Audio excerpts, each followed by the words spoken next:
పుష్కరాల్లో పుణ్యమని పుష్కరాల కాలంలో ఒక రైటప్ ఒక ఆయన రాశాడు. ఆ రాసిన ఆయన రైటప్ ఇప్పటికేమైనా పనికొస్తేమో చూస్తారు జనమని మరోసారి దాన్ని మీ ముందు పెడుతున్నా. పుష్కరం అంటే పుష్కరానికి ఒకసారి వస్తుంది, అంటే 12 ఏళ్ళు. ఆ సమయంలో ఏ నదికి పుష్కరం వస్తుందో ఆ నదిలో పుష్కరుడనే దేవుడు ఆవహించి ఉంటాడు కాబట్టి అందులో మునిగితే బోల్డంత పుణ్యం వస్తుంది అనేది మన నమ్మకం.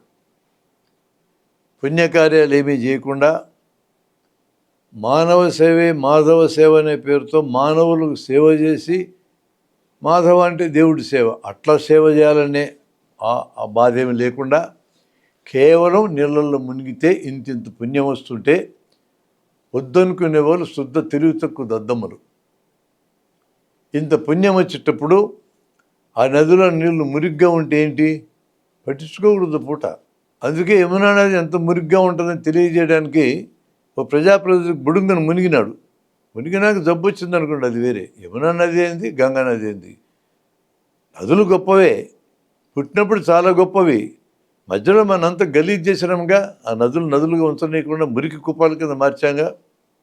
హైదరాబాద్లో మూసీ నదిని మురికి కుప్పంగా మార్చినట్టు, కర్నూలు అందరి నదిని మార్చినట్టు నదుల్ని సజావుగా ఉండనిస్తావా మనం? అలా మురికిగా ఉన్నా మనం పట్టించుకోకూడదు, ఎందుకంటే పుణ్యం వస్తుంది. ఏవో కొన్ని జబ్బులు వస్తే వస్తాయి, పుణ్యం కోసం భరించాలి. మరి మునిగితేనే పుణ్యం వస్తే ఆ పుణ్యకాలంలో ఆది నది దగ్గరే పుణ్యం కోసమే పోతున్న సందర్భాల్లో ఏ కారణంతో మరణిస్తే ఆ చనిపోయిన వాళ్ళు డైరెక్ట్గా స్వర్గానికి వెళ్తారు. కాబట్టి అది గోదావరి అయినా, కృష్ణ అయినా, తుంగభద్ర అయినా, పెన్న అయినా, ఏ నది అయినా కావచ్చు, పుష్కరమ సమయంలో ఏ కారణంతో మరణించినా వాళ్ళకి డైరెక్ట్గా స్వర్గం వస్తుంది. గోదావరికి పుష్కరాలు వచ్చినప్పుడు 29 మంది తొక్కిసలాట్లు మరణించారు. ఏం బాధపడద్దండి, వీళ్ళందరూ స్వర్గానికి వెళ్ళారు, మీరేం ఫికర్ కావద్దు. అలా వాళ్ళు మరణించినందుకు మనం బాధపడేటువంటి అర్థం ఏంటి? వాళ్ళకి పుణ్యలోకాలు వస్తుంటే మనం వ్యతిరేకించినట్టు లెక్క. అంటే దేవుళ్ళని తిట్టినంత. మనం దేవుళ్ళని తిట్టకూడదు కదా. అంతటి అవకాశం వాళ్ళకి కనిపించిన ఆ తొక్కిసలాట యొక్క కర్త కర్మక్రియ ఎవరన్నా కావచ్చు, వాళ్ళని అభినందించాలి మనం. అభినందించకండి ప్రతిపక్షాలు ఏంటి, బుద్ధి జ్ఞానం లేకుండా ముఖ్యమంత్రి రాజీనామా చేయాలంటారు, ముఖ్యమంత్రి మీద కేసు పెట్టాలంటారు. ఆయన తెలుసో తెలియకో అక్కడ ఉండి తను కూడా పుణ్యం సంపాదించుకోవడం నీళ్ళల్లో మునుగుతూ ఉంటే ఆయన తప్పడతారేంటి?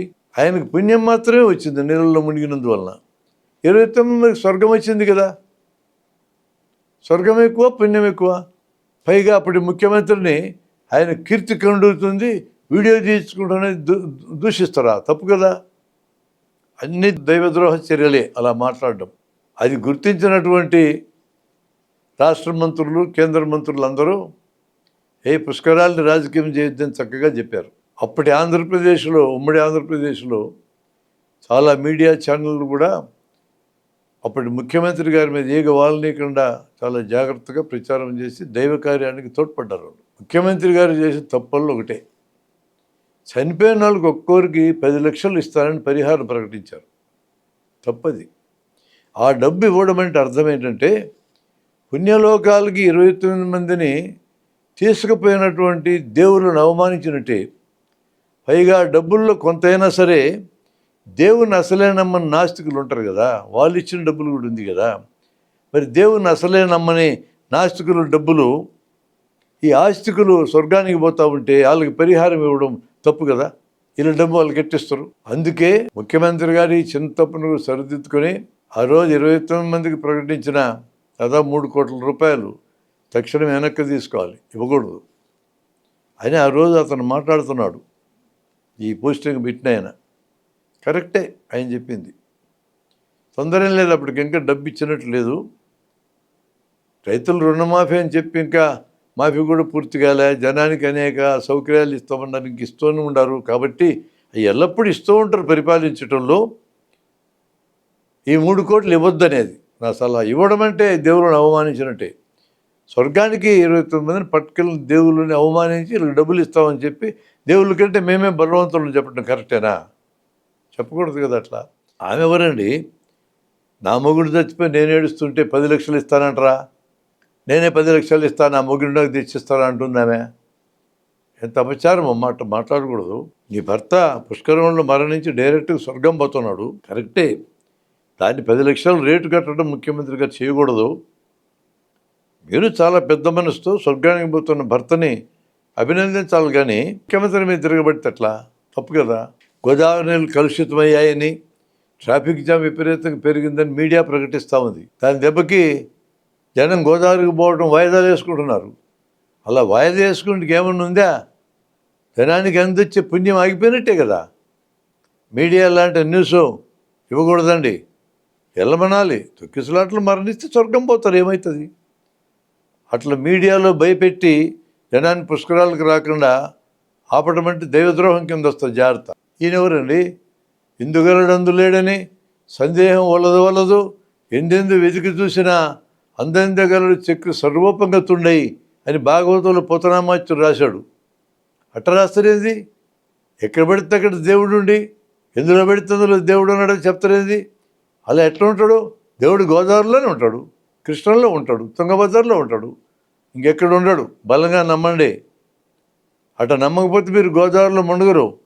పుష్కరాల కార్యక్రమం ఎట్లా నడుస్తుంది? అన్ని చోట్ల దేవుడు ఉంటే. చనిపోయిన 29 మందికి నేరుగా స్వర్గం వచ్చి ఉంటుందని ప్రజలు నమ్మినారు కాబట్టే కోట్లాది జనం వెనక్కి తగ్గకుండా గోదావరి పుష్కరాలు మునిగినారు. ఈ సంఘటన జరిగినా కూడా మొదటి రోజు జరిగింది సంఘటన, 11 రోజులు అట్టే మునిగినారు, ఆ రోజు కూడా మునిగినారు. అయ్యా, చాలా అద్భుతమైన అవకాశం. పాపాలు పోగొట్టుకోవడానికి ఇంతకంటే గొప్ప అవకాశం లేదు. పుష్కరాల్లో నదుల్లో మునగండి, పాపాలు మొత్తం వాషౌట్ చేసుకోండి, మళ్ళీ ఫ్రెష్గా పాపాలు చేయండి. ఈ లోపల ఇంకో పుష్కరం వస్తుంది, మళ్ళీ మునగొచ్చు, మళ్ళీ వదిలించుకోవచ్చు. అసలు మతాలు ఎంత సౌకర్యం ఇచ్చినాయి చూడండి. అన్ని మతాల్లో పాపాలు పోగొట్టుకోవడానికి షార్ట్ కట్లు ఇచ్చినారు. ఈ షార్ట్ కట్ వాడుకోవడం, పాపాలు పోగొట్టుకోవడం.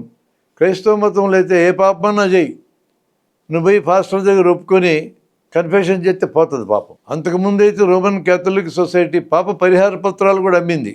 అంటే ముందుగా నేరం చేయాలని నిర్ణయించుకొని, హత్య అయితే ఇంత రేటు, తనడం అయితే ఇంత రేటు, కొట్టడం ఎంత రేటు, ఉంటాయి రేట్లు. ఆ రేటును బట్టి పరిహార పత్రం కొనుక్కోవడం, పరిహార పత్రం దగ్గర పెట్టుకొని సాగుగుట్టి రావడం. ఎంత అద్భుతమైన సౌకర్యం. ప్రతి పాపానికి రేటు నిర్ణయించినారు. ఒకప్పుడు అటు జరిగింది. మరి అందుకని మతాల్లో చాలా వెసులుబాట్లు ఉన్నాయి. ఆ వెసులుబాట్లు అన్ని మతాల్లో వాడుకోవాలా.